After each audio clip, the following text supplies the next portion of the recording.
Hello everyone, welcome back to my YouTube channel. आइए कि start करते हैं अपन एमपीजी के विथ साइंस के क्वेश्चन।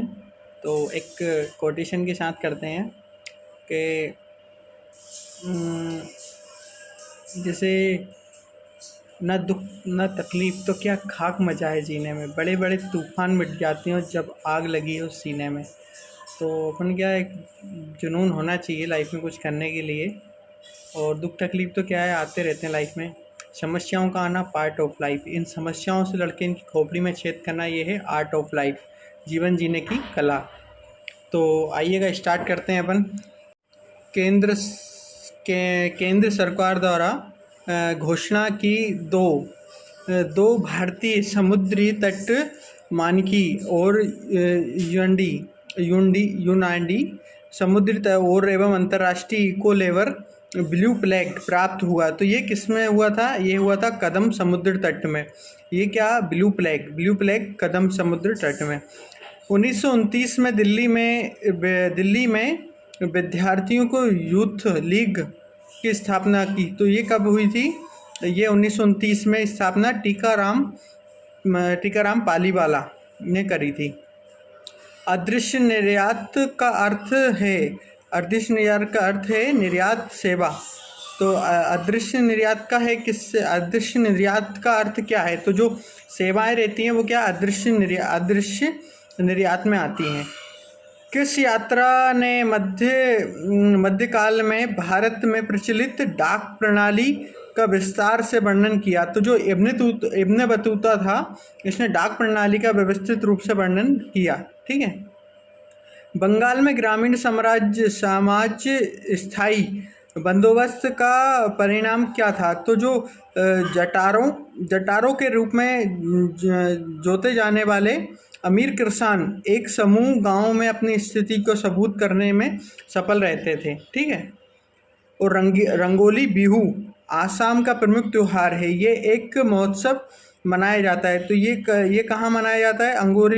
ये कहाँ मनाया जाता है? तो ये मनाया जाता है आसाम में। रंगोली बिहू कहाँ मनाया जाता है? आसाम में। ठीक है।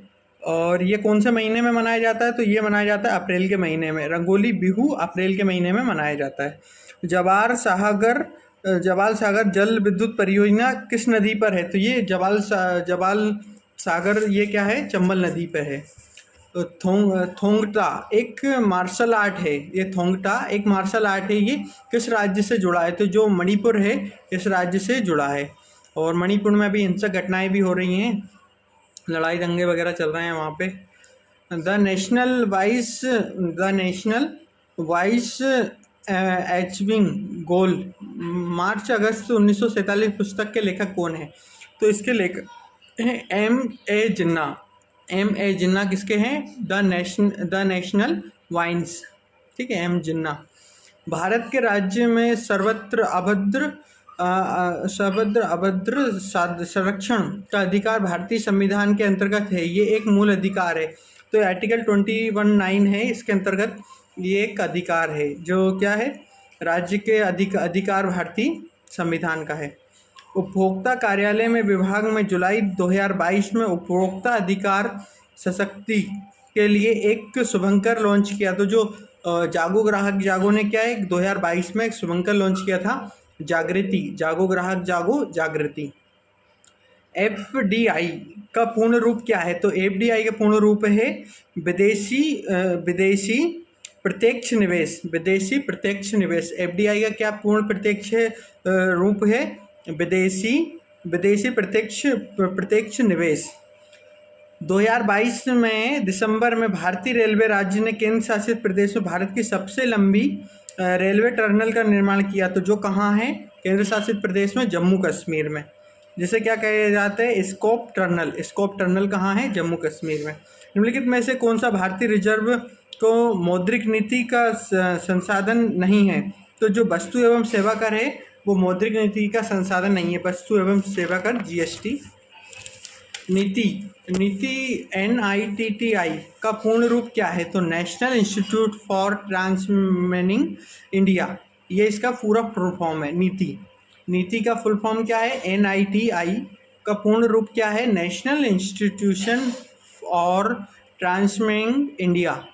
मैग्नेस्टीज द्वारा उल्लेखनीय एस्टन माई अधिकार का संबंध किससे था? तो नगर के अधिकारियों से था। कर लगाने के लिए पंचायत कौन सा अधिकृत करती है? तो जो कर के ग्राम पंचायतों के ऊपर जो कर लगाया जाता है वो किसके द्वारा लगाता है? राज्य विधानमंडल, ना कि सरपंच। ठीक है, राज्य विधानमंडल। 10 नवंबर 1990 से 19 जून 1991 तक भारत के प्रधानमंत्री कौन थे? तो 1990 से 91 तक भारत के चंद्रशेखर थे। चंद्रशेखर 1990 से 91 तक प्रधानमंत्री थे भारत के। सबसे कम कार्यकाल किसका रहा? तो सबसे कम कार्यकाल रहा जो अर्जुन सिंह है। अर्जुन सिंह तो मुख्यमंत्री थे अपने मध्य प्रदेश के। सबसे कम कार्यकाल रहा था, याद नहीं आ रहा, बाकी का था किसी का अटल बिहारी वाजपेयी जी का था। निम्नलिखित में से कौन सा नृत्य अरुणाचल प्रदेश का नृत्य है? तो जो पैरियर है वो कहाँ का है? जो अरुणाचल प्रदेश का। मुस्कान किरार किस खेल से संबंधित है? तो मुस्कान किरार किससे है? तीरंदाजी से। तीरंदाजी एकेडमी कहाँ है? जबलपुर में। किस कोशिका के अंग को कोशिका के स्वामी कहा जाता है? तो जो केंद्रिका न्यूक्लियस रहता है, ये क्या है? केंद्रिका का स्वामी कहा जाता है। निम्नलिखित में से कौन सा गायटर किसकी कमी से होता है? तो जो आयोडीन की कमी से क्या होता है? गायटर होता है। दूध में पाई जाने वाली शर्करा क्या है? तो जो लैक्टोस रहता है वो दूध में पाई जाने वाली शर्करा है। हीमोग्लोबिन का कार्य क्या होता है? तो जो ऑक्सीजन का परिवहन करता है वो किसका कार्य होता है? हीमोग्लोबिन का।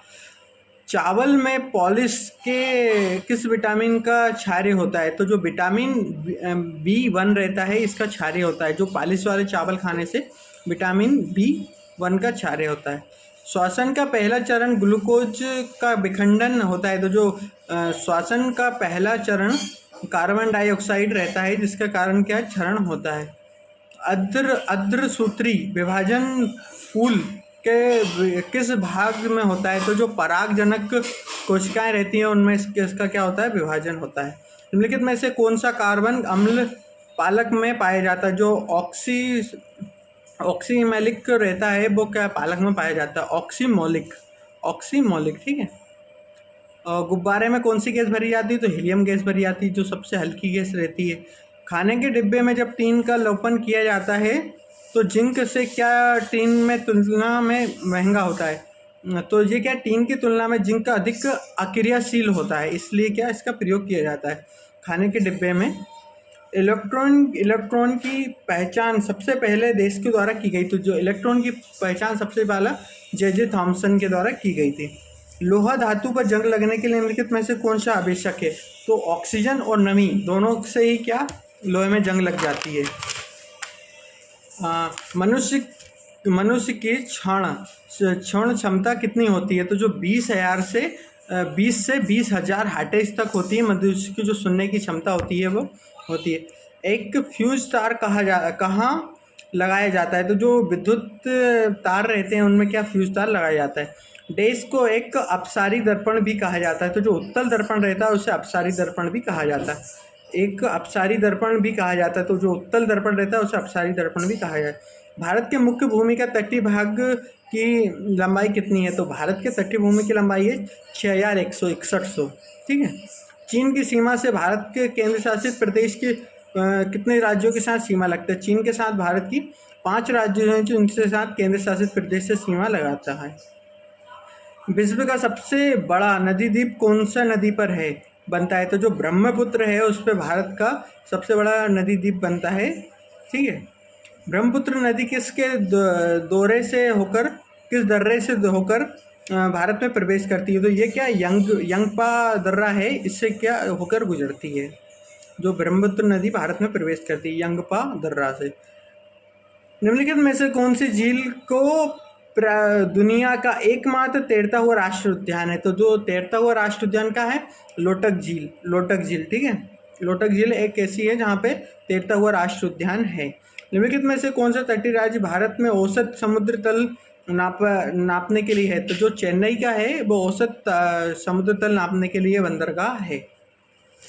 निम्नलिखित में से कौन सी नदी समुद्र में प्रवाहित नहीं होती, तो जो जो समुद्र में प्रवाहित नहीं होती वह है यमुना नदी। और सबसे पवित्र नदी कौन सी है? गंगा नदी। इसकी गंगा नदी की लंबाई कितनी है? 25-25। और त्रिवेणी संगम कहाँ होता है? तो वो होता है उत्तर प्रदेश में, प्रयागराज में। और कौन सी नदियों का संगम होता है? 3 नदियों, गंगा, यमुना, सरस्वती। तो सरस्वती जी हैं जो लुप्त हो चुकी हैं, गंगा और यमुना जी का संगम होता है। गंगा जी सबसे तेज़ी से बहती है वहाँ। मैंने भी खुद ने देखा है, वहाँ पे गया था मैं, गंगा यमुना सरस्वती जी संगम देखने के लिए, संगम त्रिवेणी संगम। तो वहाँ यमुना जी सरस्वती जी तो विलुप्त हैं, पर वहाँ दोनों नदियाँ बहती हैं। काकोकोरम पर्वत दुनिया दूसरे नाम से क्या जाना जाता है? तो जो काकोकोरम रहता पर्वत है वह कृष्णागिरी के नाम से जाना जाता है। काकोकोरम पर्वत का दूसरा नाम क्या है? तो कृष्णागिरी है। ठीक है। छोटा नागपुर का पठार सबसे ऊंची चोटी कौन सी है? तो परासारानाथ है, जो छोटा नागपुर के पठार की सबसे ऊंची चोटी है। निम्नलिखित में से किस पर्वतीय स्थल को सतपुड़ा की रानी कहते हैं? सतपुड़ा की रानी किसे कहते हैं? पचमढ़ी को। सतपुड़ा की रानी किसे कहते हैं? पचमढ़ी को। निम्नलिखित में से कौन सा 1953 में आंध्र प्रदेश से एक अलग होकर राज्य बना, उसकी राजधानी क्या थी? तो उस समय उसकी राजधानी थी करनालू। ठीक है, करनालू थी। और अब फिर भाषाई आधार पे सबसे 1956 में भी आंध्र प्रदेश का गठन हुआ था, भाषाई आधार पर, जैसे तमिल भाषा के आधार पर ऐसे इसका गठन हुआ था आंध्र प्रदेश का। 1953 में इसकी करनालू राजधानी थी, और 1956 में जब ये गठन हुआ था, जब इसकी क्या थी, उसकी हैदराबाद थी, आंध्र प्रदेश की हैदराबाद।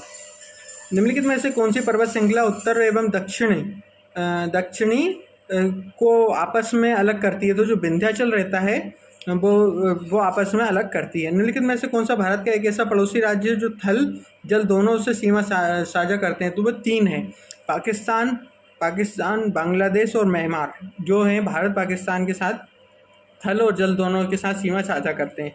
म्यांमार, बांग्लादेश और पाकिस्तान। भारत और चीन के बीच मैकमोहन रेखा है, और एक किस समझौते पर हस्ताक्षरित करके, तो ये शिमला समझौते पर हस्ताक्षरित करके गठित हुई थी मैकमोहन रेखा। तो आज के अपने क्वेश्चन यहीं समाप्त होते हैं, और फिर मिलते हैं एक नए टॉपिक के साथ। Okay, bye bye, take care.